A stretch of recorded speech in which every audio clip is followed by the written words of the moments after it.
What's going on, guys? Ted from Immersion here, and this is the second of another series of new videos I'm going to attempt to produce.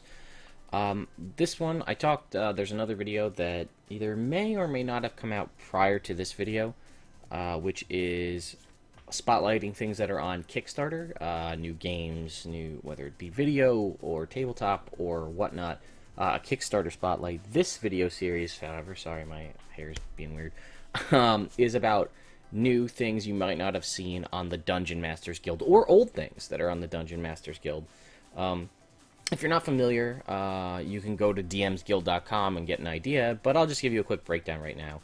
DM's Guild is something put out by Wizards of the Coast in an attempt to make fan-created homebrew content more reachable to other fans of Dungeons & Dragons, whether it be 5th edition or previous. You can go ahead and upload, you can find all of the pre-existing stuff on there. You can find the Dragon Magazine magazines, you can find the Dungeons & Dragons comics, you can find all of the stuff that are for the various adventure leagues, going all the way back to Dungeons & Dragons Classics stuff, as well as brand new stuff for 5th edition. So if you are a content creator, or you think you have something that you really like that you've come up with for a homebrew, either an adventure, perhaps a table to roll on for something, new feats, new character options, new races, new enemies, any of that stuff, you can upload it to the Dungeon Masters Guild, tag it appropriately and whatnot, and then people can go ahead and download that for themselves. You can set a dollar amount that is required. They have to spend $1.50 to get access to your content. They can donate if they want, an amount determined by them, or you can just make it completely free. And you can choose to have the ones that are donate what you want. They can choose to donate 0 and get it for free, or choose to contribute whatever they want. So that's a little background on the Dungeon Masters Guild. I'm trying to figure out how I want to do this going forward, because if it's one that you have to pay for and I do a pretty extensive review on it, you would have no reason to go and review it or to go purchase it yourself. And I don't want to jip people out of well-deserved funds, but I do want to spotlight things. So I might do this high level, but it's going to be kind of a back and forth till I figure this out. So, what are we talking about here today? We are talking about the College of the Maestro Bard College option. If you look at who this is made by Matt Mercer. If you guys are familiar at all with Critical Role, or most of the stuff on Geek and Sundry's channel recently, anyway, as well as he does voice acting for several other video games, but he's a big name in the Dungeons & Dragons world as of the kind of Critical Role becoming a major thing for people to really look forward to on Thursday nights. So he has released he released a completely original class called the Blood Hunter, and then another additional subclass archetype feature for that called the Order of the Lycan, and now he's released one for the official, for an official class, the Bard. So you can see right here, you can get this in your watermark PDF. You can choose to support. They tell you what the average contribution is $2.20. You can put 0 in here and then pay nothing and just get it for free. You can click here to get previews of it, and then here's his little preview description of what it is. And I'll skip the flavor. The College of the Maestro is a new Bardic College option to the Bard class, available at 3rd level. It's a more support-focused Bard with additional utility for their Bardic Inspiration feature to alter and manipulate the battlefield in small ways. With a multitude of conducting techniques to choose from, you can customize your Maestro skill set to your liking. Do you wish to provide more control over battle placement and movement? Would you like to enable allies' options to enhance their attacks? Perhaps you'd enjoy subtle healing and defense benefits for all around you. All these flavors are additional playstyle options at your disposal with the College of the Maestro. So, you can see down here people are commenting and replying, because you can do that and the product creator can reply directly to you. So, if you have questions, you find edits, here's a physical review from Michael H. here, which was yesterday when this came out. So, I have it here. So you can see this is, because Critical Role gets access to amazing artists, the art is fantastic for all of his custom things. So here you can see the College of the Maestro at work here. And it's done up in such a way, College of the Maestro 1.1, design, art, and then you can see there's a total of 3 pages. And I will quickly go over what you get. So, Again, you can really just get this for yourself for free, but again, I still haven't figured out how I want to go about this. But Battle Muse, you can use 2 additional uses. Oh, he has already changed it since I downloaded it yesterday. It used to be you got additional uses of your Bardic Inspiration equal to your proficiency bonus, which could be up to 11 uses of Bardic Inspiration at 16th level, I think. 3rd level, you get 2 more uses. You get 1 additional use at 6th and at 14th, which is when bards get their additional features, so that makes sense. Symphony of Conflict. You've been trained in the Bardic's art of magically manipulating sound. When you reach 3rd level, you learn 3 of these conducting techniques, which we'll go over. They require at least 1 free hand, baton, or wand to utilize. You need to be able to see your target, and they must be able to hear you. You learn 1 additional technique at 6 and 14, and you can choose to swap one out whenever you gain a new one. At 6, you get the Frenetic Crescendo, which is you basically whip up this Battle Fury, and you can choose to expend any number of your Bardic Inspiration at once. So let's say you have 8 uses of Bardic Inspiration from later on in this level, and you have 5 allies. You can give every one of your 5 allies within 60 feet gets inspiration automatically, rather than you waiting 1 turn, a bonus action to give it to you, and a bonus action to give it to you, and to you, and go on and take 5 turns to do it. You can disseminate your Bardic Inspiration all at once. You can use this feature 1 time. You can only give people 1 inspiration at a time, and you must finish a long rest before you can use this feature again. At 14, you get the Virtuoso of Captivation. For up to 5 minutes, any number of creatures you choose within 60 feet who can hear you have disadvantage on saving throws against being charmed or and against magical sleep.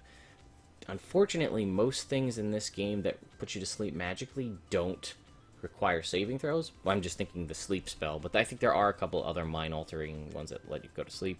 In addition, they have disadvantage on perception rolls that rely on sight or sound.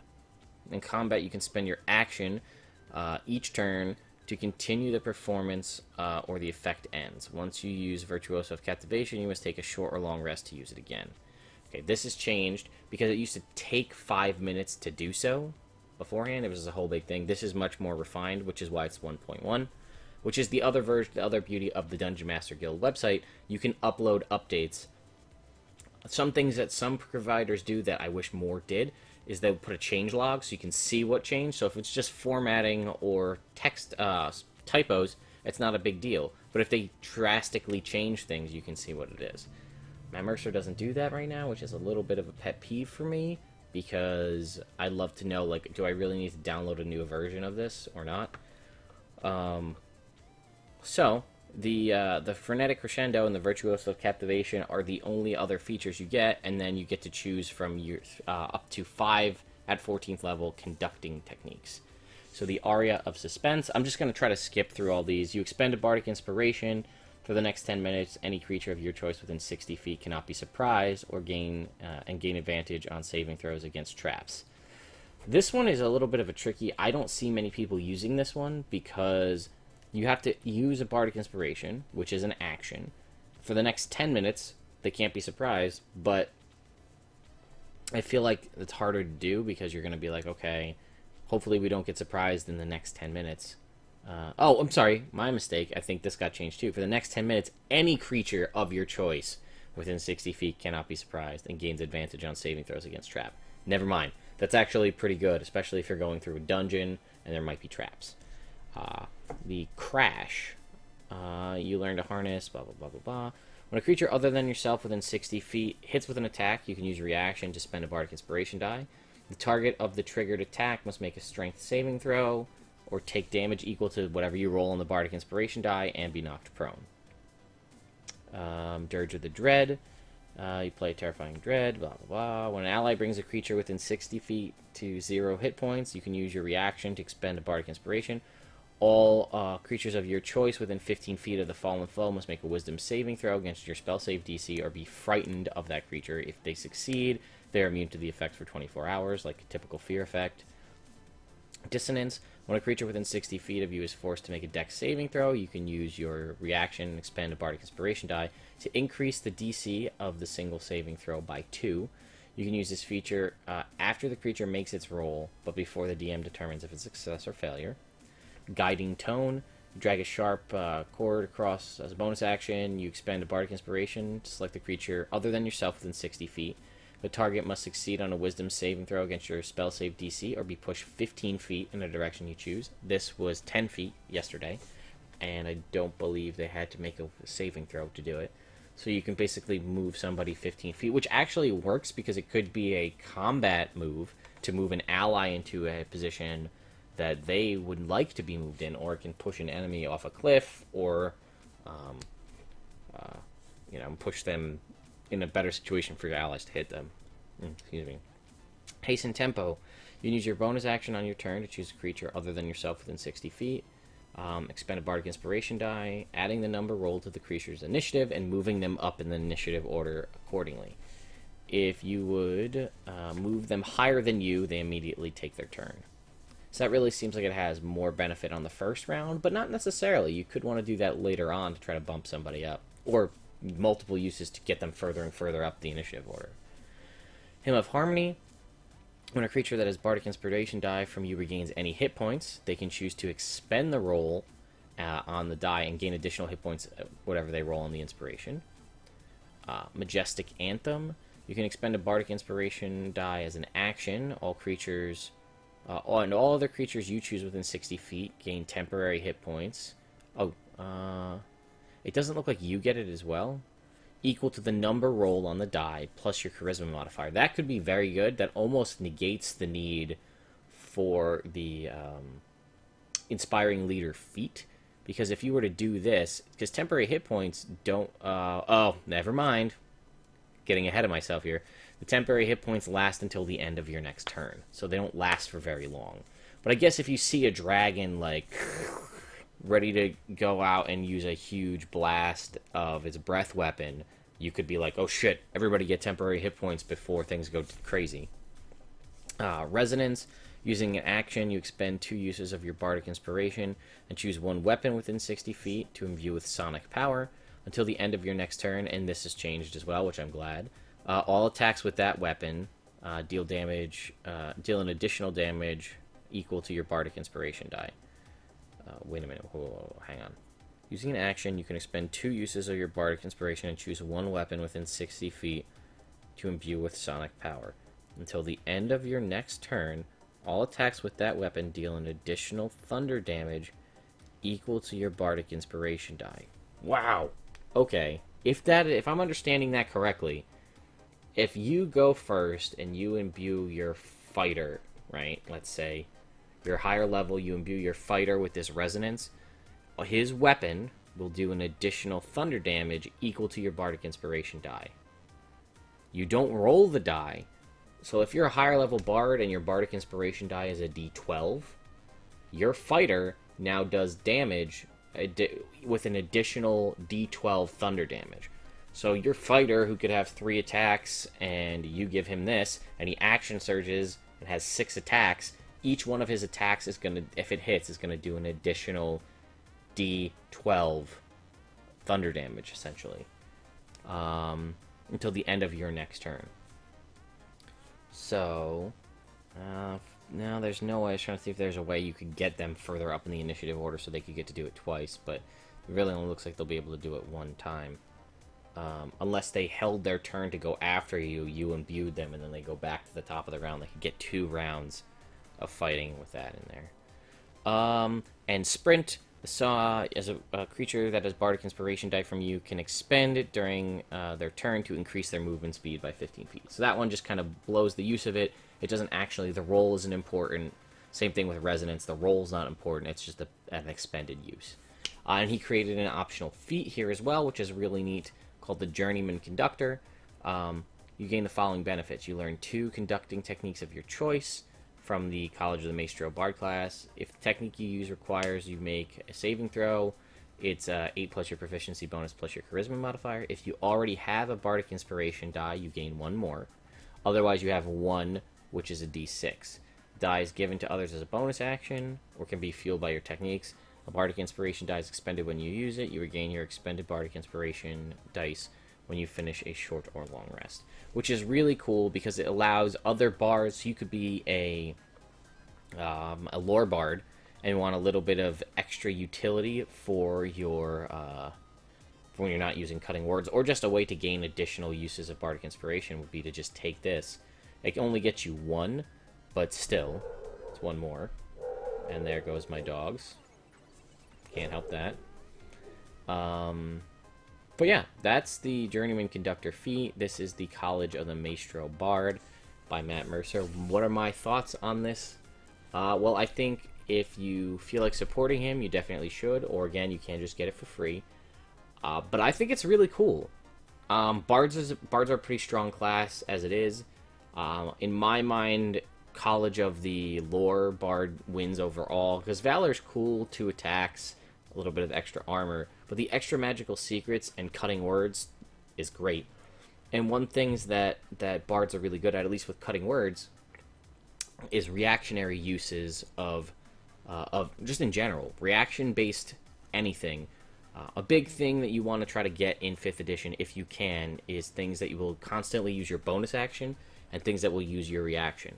Because unless you are constantly in melee and enemies are constantly fleeing from you, the most common use of your reaction is an opportunity attack. But that doesn't always happen, because people don't always run away from you. So you want something you can try to consistently use, whether that be shield or absorb elements as a spell, whether that be some, even if it is opportunity attacks, you have Warcaster to use something else, things like that, and then something that will use your bonus action, because if you don't have a bonus action, you just lose it every turn. So the College of the Lore Bard, or College of the Maestro, Bard, has all of its conducting techniques, not all of them, but a large portion of them use either your bonus action or your reaction, which is a very powerful thing.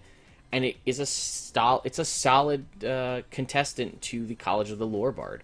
So I think I would definitely roll with a College of the Maestro Bard. I had one, where there be one in my party. I think if I were a Bard and I had an extra feat laying around, I might take the Journeyman Conductor feat, grab a couple of grab an extra use of Bardic Inspiration, which is awesome, and maybe grab I don't know, a couple of maybe the one that inspires your teammate's weapon, maybe the one that gives them extra healing, especially if you have a cleric that's going to be throwing heals out and your guys are really low, and you could be like, here, have Bardic Inspiration, and they're like, cool, I could use this for my attack, but I'm hurting, and the cleric just hit me for, 3d8 plus 5, I'm going to roll your d12 now and bump my health up by another d12's worth of health. And again, the ability to give the group Bardic Inspiration into combat as one big go, which is really cool. So, I like it. I think it's good. I think I could see this being a Wizards of the Coast based class. I don't think it's overpowered in any way. I think the conducting techniques are unique enough, but when you gotta compare it to the other ones, this doesn't give you boosted AC. This doesn't give you additional magical secrets. This doesn't let you use your attack and cast a spell, or use your Bardic Inspiration on yourself. This is just very good at being an excellent support class, and I'd love to see if you guys play it. I'd love to hear your thoughts on it. If I have a game where I can sneak this guy in as an NPC or otherwise, I'm going to attempt to do that. So, hope you guys like this. Hope you guys like this DM's Guild spotlight. That's the plan, to do other content on there that you may have missed out. There's a lot of additional feats, a lot of other archetypes, but then like just generic stuff to have for you as a dungeon master, like NPC lists, NPC names, at various adventures, tons of magical equipment. If you've watched any of my streams on Tuesday, I've pulled a lot of stuff from a lot of these different things that I've gathered up, and I throw them in my game whenever I can. So, anyway guys, hope you enjoyed this, and I'll see you next time.